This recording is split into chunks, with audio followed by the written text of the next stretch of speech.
Hey everyone, welcome to 59 Topps Friday presented by Wax Pack Wisdom, where we talk baseball history through the cards we love. My name is Jake T. O'Donnell. We built the iconic 1959 Topps baseball set, and in this series we're going through every card to talk about the players, teams, and people who made up Major League Baseball in 1959. Today, we'll cover cards 439 through 446 in the set. Card number 439 belongs to Brooks Robinson of the Baltimore Orioles. 1959 was his fifth Major League season. Pete Rose once said that Brooks Calbert Robinson, originally of Little Rock, Arkansas, belonged in a higher league than Major League Baseball. He did not necessarily say this because of Robinson's offense, although Robinson was an excellent hitter in his prime.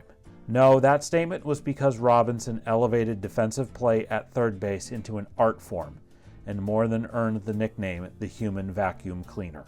Over a 23-year MLB career, Robinson became a beloved figure in Baltimore, the only city he ever played for, and left behind a peerless legacy on and off the field. Robinson learned to hit by pinging pebbles off a sawed-off broom handle in his Arkansas backyard. He was a multi-sport star in high school, but baseball was his calling. The Orioles had just moved to Baltimore from St. Louis, and they took a chance on the young Robinson with a $4,000 bonus after he graduated from high school in 1955. He appeared in 6 games in a brief September call-up that year. Over the next 2 years, Robinson struggled offensively in brief stints in MLB and spent most of his time in the minors.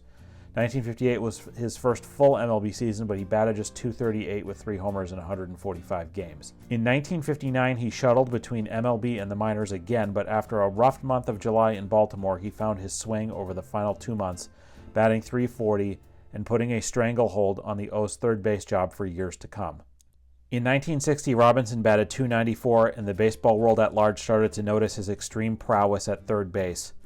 He won the first of 16 consecutive Gold Glove awards, which remains the MLB record for position players. Robinson also made the first of 18 American League All-Star teams in 1960 and finished third in league MVP voting. In 1962, he hit 23 homers and batted over .300. His best individual year came in 1964. Robinson batted .317, hit a career-high 28 homers, led the AL with 118 RBI, and was named the AL's most valuable player. In 1966, Robinson finished second in MVP voting to his new teammate, Frank Robinson, and the pair led the Orioles to a World Series sweep victory over the Dodgers. Brooks was a critical cog in the Orioles' 3 consecutive AL pennant-winning teams from 1969 through 1971, but his greatest individual career performance came in the 1970 World Series against the Reds. Not only did Robinson hit .429 with 2 homers in the series, he made a bevy of jaw-dropping defensive plays to stymie some of the Reds' best hitters, including Tony Perez, Johnny Bench, and Lee May. The Orioles won in 5 games, and Robinson took home Series MVP honors. Robinson continued his outstanding overall play through 1974, but his bat declined starting in 1975, and 1977 marked his final season.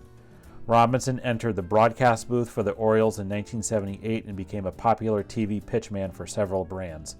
In 1983, he was inducted into the Baseball Hall of Fame. In later years, Robinson was an active part owner of several minor league teams and remained an active part of the Orioles organization up until his death in 2023 at the age of 86. Card number 440 belongs to Lew Burdette of the Milwaukee Braves. 1959 was his 10th MLB season. Burdette pitched in the majors for almost 2 decades and is remembered for his frantic mannerisms on the mound, his practical joking off the field, and one of the most singularly dominant World Series performances in baseball history. He pitched as a youth in West Virginia, and after spending time in the Air Corps Reserve near the end of World War II, the Yankees signed him in 1947. It took 3 years for him to make his MLB debut, which came late in the 1950 season. The Braves traded for him in 1951, and he worked out of the bullpen for their final season in Boston in 1952. He made more starts during the inaugural Milwaukee season for the Braves in 1953, and he earned a foothold in the Braves rotation in 1954, and he then led the NL in ERA at 2.70 and also with 6 shutouts in 1956. In 1957, Burdette and Warren Spahn led the Braves to their first NL pennant since 1948. Burdette won 19 games and made the first of 3 career NL All-Star teams. In the 1957 World Series, Burdette beat the Yankees in Game 2 and then shut them out in Game 5. The Braves lost Game 6, and Spahn was expected to take the ball in the decisive Game 7 but was too sick to pitch, so Burdette instead started on just 2 days rest. He once again shut down the Yankees and their powerful lineup, winning 5-0, and the Braves took the series. Burdette's .67 ERA in the Fall Classic earned him the World Series MVP. Burdette was great again in 1958, finishing third in Cy Young voting, and the Braves again made the World Series, but this time Burdette didn't pitch as well, and the Braves lost to the Yankees. In 1959, Burdette led the NL in wins with 21, and he made both NL All-Star teams. He continued to be a workhorse, but was never quite the same pitcher after leading the NL in innings pitched in 1961 with 272 and a third innings. The Braves traded him to St. Louis in 1963, and he spent the final 4 years of his career with the Cardinals, Cubs, Phillies, and Angels. In retirement, he was a scout, MLB pitching coach, and worked in public relations and cable television. His grandson, Nolan Fontana, played parts of 2 seasons for the Angels in 2017 and 2018. Burdette died in 2007 at the age of 80. Card number 441 belongs to John Roseboro of the Los Angeles Dodgers. 1959 was his third MLB season. The quiet, understated Roseboro grew up in Ohio and became a catcher on his high school team because no one else wanted to play there. After briefly attending college, he showed enough promise that the Dodgers signed him in 1952. Roseboro spent time in the Army, and when he returned, the Dodgers told him they viewed him as the eventual successor to Hall of Famer Roy Campanella. Roseboro debuted in MLB in 1957, and after Campanella's career ended due to a car accident, Roseboro got more of a chance when the club moved to Los Angeles for 1958. He hit .271 with 14 homers and was named an NL All-Star that year, and the next year he was the starting catcher for the Dodgers' first championship season in Los Angeles. As the decade turned, the Dodgers pitching staff led by Sandy Koufax and Don Drysdale became the class of the sport, and Roseboro's reputation as a top NL receiver grew. He won the Gold Glove in 1961 and 1966, and was an All-Star again in 1961 and 1962, and won 2 more World Series in 1963 and 1965.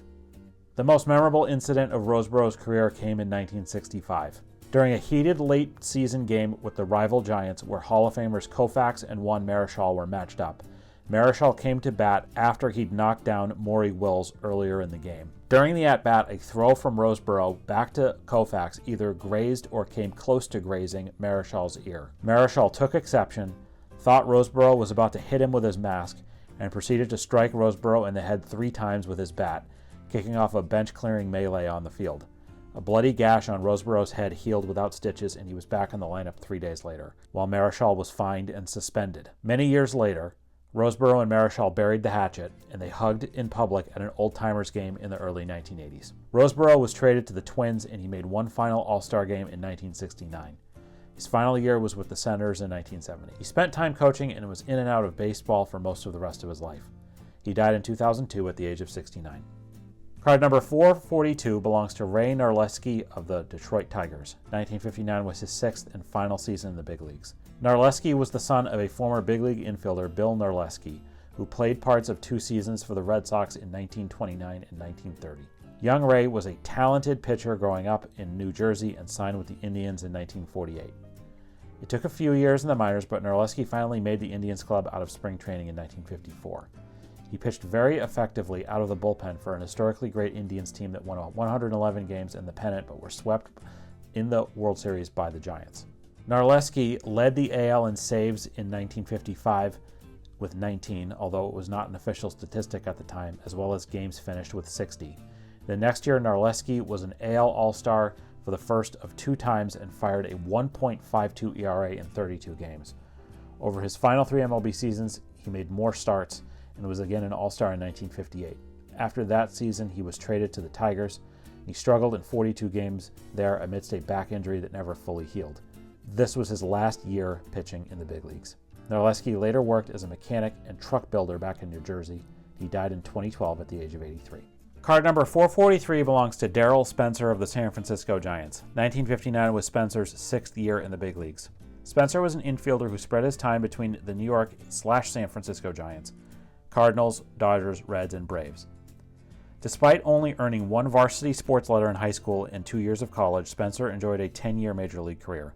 He signed with the Giants in 1949 and made his major league debut in 1953.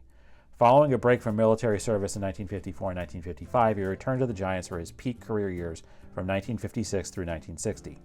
In 1957 and 1958, Spencer led the National League shortstops in errors committed. For his final 3 seasons, Spencer went down to a utility role. Spencer was on the Giants when they moved to San Francisco, and he hit the first home run ever for the San Francisco Giants. Spencer ended his MLB career with a .244 batting average, 105 home runs, and 428 RBI. Following his American baseball career, Spencer played for the Hankyu for 7 non-consecutive seasons. He was credited with introducing Japanese baseball to hitting for the cycle. Although players had hit for the cycle previously in Japanese baseball history, it had not been celebrated as it has been in American baseball. In 2004, Spencer, a native of Wichita, was inducted into the Kansas Sports Hall of Fame. He died in 2017 at the age of 88. Card number 444 belongs to Ron Hansen of the Baltimore Orioles. 1959 was Hansen's second year in the big leagues. This was Hansen's rookie card. Hansen was a shortstop who spread his time in the big leagues between the Orioles, White Sox, Senators, Yankees, and Royals. Following a distinguished athletic career in high school, Hansen signed with the Orioles in 1956. In 1957, Hansen was forced to miss the season due to sciatica, and his major league debut came on April 15, 1958. Hansen proved to be a solid shortstop for the Orioles and was the AL Rookie of the Year in 1960. He was a 2-time All-Star, both in 1960. In 1961, he led American League shortstops in double plays. He was sent to the White Sox for the 1963 season, where he would see a career-high .261 batting average on the 1964 season. On July 30th, 1968, Hansen achieved the 8th unassisted triple play in Major League history, and the first in 41 years. He caught a line drive, getting the batter out, touched second base to get the second base runner out, and then tagged the runner coming into second from first base. Hansen ended his big league career with a .234 batting average, 106 home runs, and 501 RBI. After retiring from baseball, Hansen stayed close to the game, working as a major league coach, a minor league manager, and a scout until his retirement in 2010. During his work for the Phillies, Hansen witnessed second baseman Asdrubal Cabrera make an unassisted triple play. As of this recording, Ron Hansen is 86 years old and will turn 87 in April 2025, and we wish a happy early birthday to Ron Hansen. Card number 445 belongs to Cal McClish of the Cleveland Indians. 1959 was McClish's 10th year in the big leagues. McClish was a right-handed pitcher who switch hit when batting and who spread his time in the big leagues between the Dodgers, Pirates, Cubs, Indians, Reds, White Sox, and Phillies. McClish's full name was Calvin Coolidge Julius Caesar Tuskahoma McClish. According to the story, McClish's father was allowed to name him after being denied permission to name 6 previous children. It seems his father took full advantage of the honor. Despite his long name, he went by his nickname Bus McClish and was signed by the Dodgers in 1944, making his major league debut the same year with that team, before being deployed in the military, causing a break in his baseball career, before returning in 1946. McClish was named to the second 1959 All-Star team, earning the save for the American League in the game. In 1964, McClish suffered a shoulder injury and he was released at that time. McClish ended his playing career with a 92-92 win-loss record, a 4.01 ERA, and 713 strikeouts. McClish was later a pitching coach and scout for the Phillies. He then followed Gene Mauch to the expansion Montreal Expos in 1969, where he also worked as a pitching coach. McClish later coached and scouted for the Brewers. He was inducted into the Jim Thorpe Oklahoma Sports Hall of Fame. McClish died in 2010 at the age of 84. Card number 446 belongs to Rocky Nelson of the Pittsburgh Pirates. 1959 was Nelson's 7th year in the big leagues. Nelson was a first baseman who spread his time in the majors between the Cardinals, Pirates, White Sox, Dodgers, and Indians.